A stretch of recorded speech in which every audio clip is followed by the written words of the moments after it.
Olha, com alegria nós chegamos até você nesta manhã para comunicar a palavra do nosso Deus e fazemos isso com muita alegria, sabendo que é um momento de refletirmos na palavra de Deus e começarmos o nosso dia na presença do Senhor.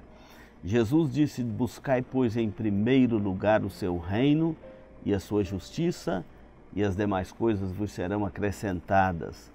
Se você quiser começar bem o seu dia, comece na presença do Senhor.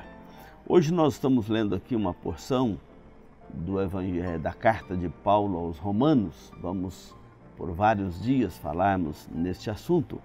E no capítulo 1, a partir do versículo de número 13, Paulo fala assim: porque não quero, irmãos, que ignoreis que muitas vezes me propus ir ter convosco, no que tenho sido até agora impedido, para conseguir igualmente entre vós algum fruto, como também entre os outros gentios, pois sou devedor, tanto a grego como a bárbaros, tanto a sábios como a ignorantes.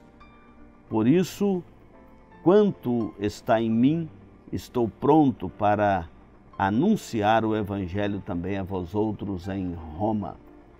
Paulo está falando do desejo de visitar aqueles irmãos e ele está dizendo aqui: olha, até agora eu fui impedido.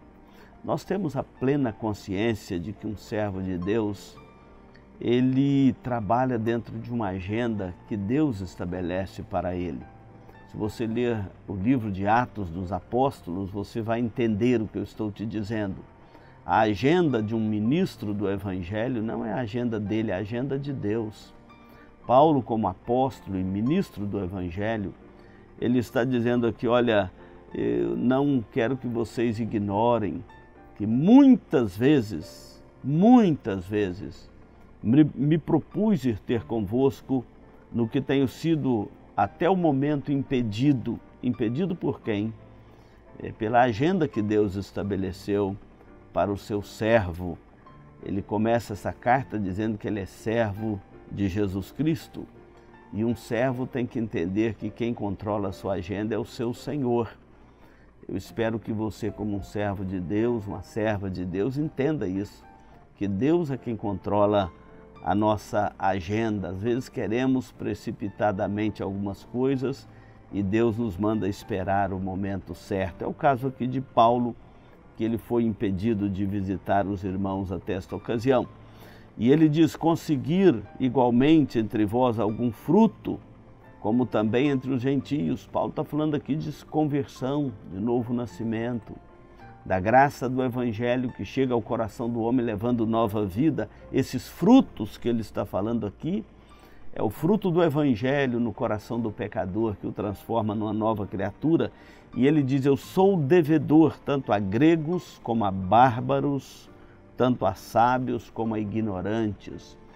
É muito bom ler isso aqui nas Escrituras, nesse momento de fé, porque nós vivemos hoje num mundo tão polemizado que muitas pessoas pensam que o Evangelho é só para algumas classes.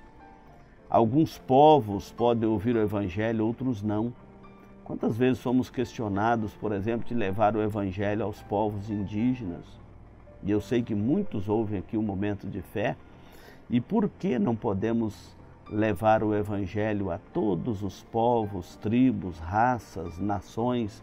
Se é este o mandamento de Deus para a igreja, se é este o mandamento de Deus para nós, todas as classes sociais, tanto sábios quanto ignorantes, quanto uma raça quanto a outra, tanto uma classe intelectual quanto outra, todos devem ouvir o Evangelho da graça de Deus, porque é só em Cristo que há uma esperança para o ser humano, independente de sua raça, de sua cor, de seu povo, de sua etnia, enfim. Portanto, Paulo está dizendo: eu estou ansioso por levar o Evangelho até Roma e falar da graça de Deus que alcança o coração do homem em toda a terra. Roma também, a capital do império, precisa de ouvir este Evangelho. Vamos pensar assim e que a graça de Deus nos ajude a compreender e ter discernimento dessas coisas. Em nome de Cristo. Amém.